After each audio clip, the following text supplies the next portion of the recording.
Hello, my fellow comic book collectors. It's Holland, the Comic Collector Geek, and this is going to be out on the town kind of video where I go to a Comic Con. I actually went to the Ottawa Comic Convention, and it was pretty good. It was pretty cool. I brought a bunch of books to trade. I met some other collectors, and I even sold some of my books. And I'm going to show you some footage, B-roll when I'm there, and I'm also going to show you at the end some of the books that I picked up. So stay tuned for all that. I hope you enjoy this video. I'm going to get right into the B-roll and show you the comic convention. Me at the Ottawa Comic Con.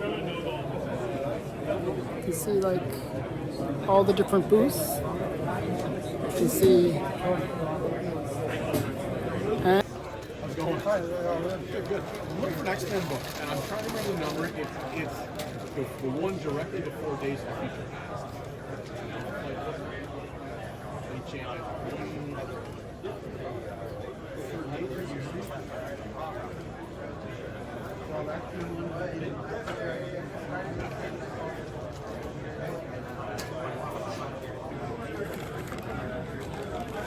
I've never even heard of that.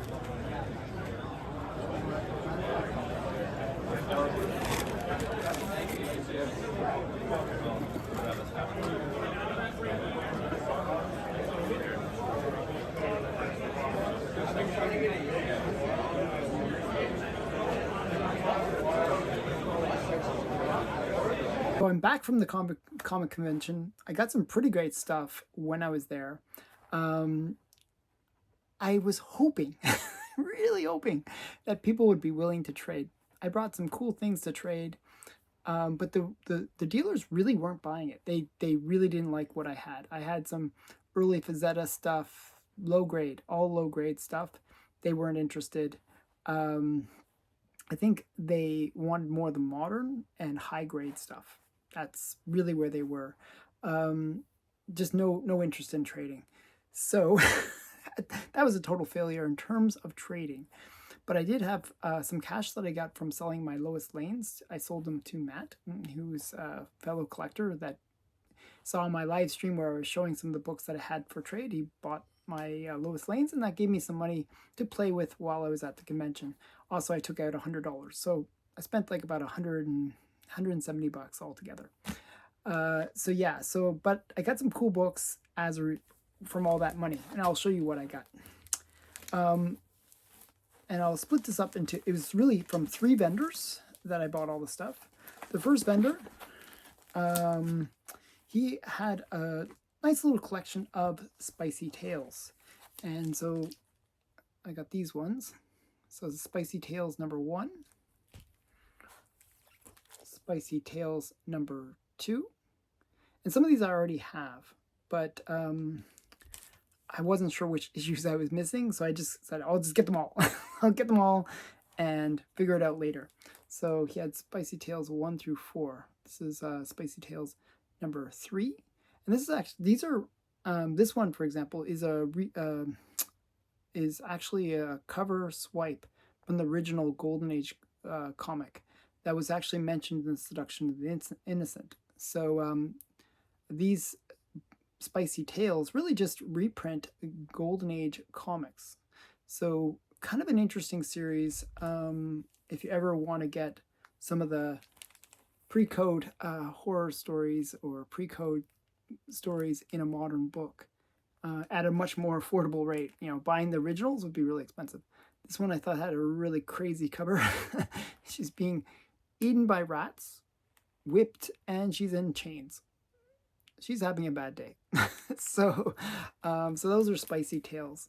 And they're really just reprints from the Golden Age, and especially the Soti books. So that was from one vendor. I think I paid $25 for all of those. So that was Canadian.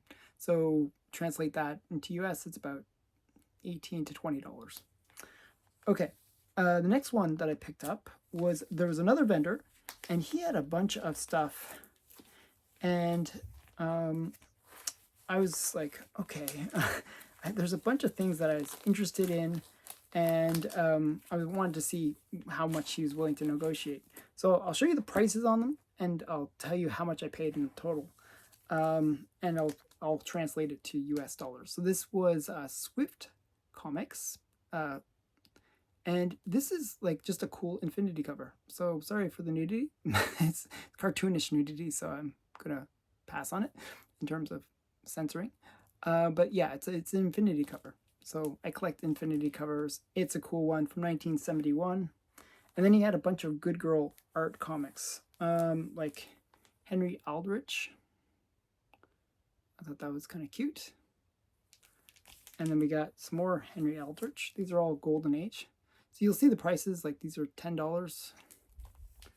And then one that I actually was looking at on eBay for the longest time because I just thought it was such a cool title. This is a more modern one. This is from Atlas Comics. This is Planet of the Vampires #1.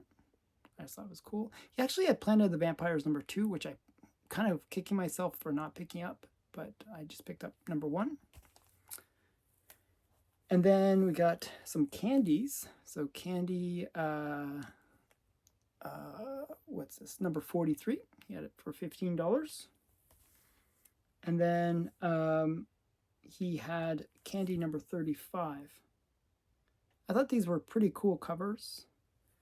And one last one he had, which was, this is no longer Golden Age, this was a early Silver Age, is Candy 58. I thought this was a cute one where she's painting over his face. So these were all the ones that he had, and I think it worked out to being like a little bit over $100 Canadian. And so I said, what's the best you could do? I always use that. I'm going to give you cash. What's the best you can do on these? And he said he would do, I think it was like $78 or something like that. So, which is roughly about 60-ish, 55, 60, $60 US. So I thought, sure, why not? So I got those books from him. And he was a really good vendor. I guess the guy was just selling his personal collection, and he had priced them just, I don't know where he came up with the prices, because usually those books go for a little bit more. Some of them, like the more modern ones, he kind of priced higher. The older ones, he priced lower. It didn't make any sense. But he didn't really have that much Golden Age. So I picked up all of his Good Girl art Golden Age ones that I like. That, you know, I'm trying to get a little run of Candy going. I think I have about 20 issues now of it. So that was the second vendor. Now the final vendor actually had a copy of Brave and the Bold #1, and I was super excited to see that because it's a book that I've wanted for a while. I like having those key first issues of a major series like Brave and the Bold. However, he basically told me the story about the book. He had purchased it during the height of the comic boom, and he paid like $650 for it Canadian, which is around 400 and something US. 450, I think, roughly. And he said that he bought it for somebody else, and he was just really flipping it to them, like he was buying it for them and going to just give it to them. But they died. So he was basically stuck with this book that he didn't really want, that he basically paid what they were going to reimburse him for. So he needed to get that much money out of it. But the price for that book has gone down a lot since the comic boom. I was looking at comparables on Go Collect, and it was around 200 US to maybe 300 on a good day. So just way above what I was willing. I didn't want to pay over fair market value for something. So I sort of said, well, sorry, you know, I could trade you some stuff and maybe give you some cash, but he wouldn't go for it.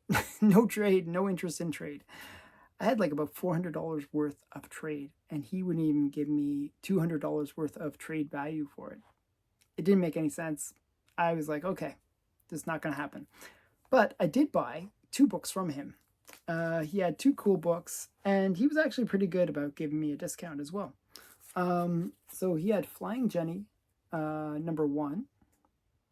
This is kind of a cool cover. And it doesn't make really much sense. This plane's kind of flying down. It looks like it's shooting the ground, but I think it's shooting the tiger, the lion, but I don't know what's going on. And there's this guy up in the tree. Don't know what's going on there. And then you got this couple. It's just weird stuff going on on this cover. So it's Flying Jenny #1. The interesting thing about this series, there's only 2 issues. The second one in the series is a Matt Baker cover, and it goes for quite a amount of money. This one, not so much. Usually, it's fairly expensive, but you know, it depends on the grade. Now, I saw a 0.5 one go for about $100.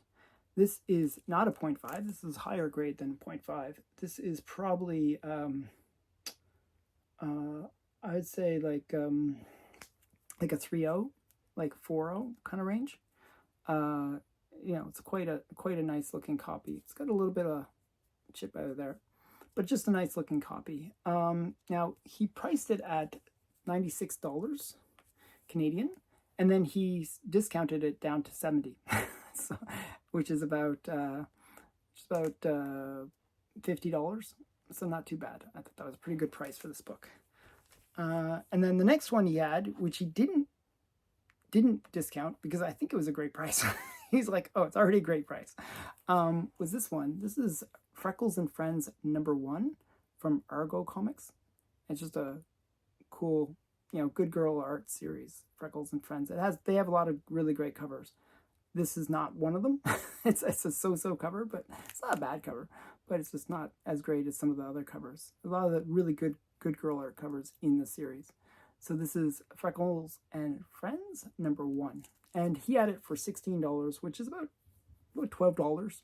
Not too bad. You know, really good price for this book. So those were the books that I picked up from the Comic-Con. You know, I spent like $170 altogether, a little bit less. So yeah, it was a pretty great convention. There was some books that I kind of regretted not picking up, and I'm hoping that they'll be reappearing at the next Comic-Con. I hope the same dealers will be there and they didn't sell those books, because there's a few that I'm really interested in that I wish I had picked up. So yeah, that was my experience. I hope you enjoyed this video. Thanks for watching. Bye for now.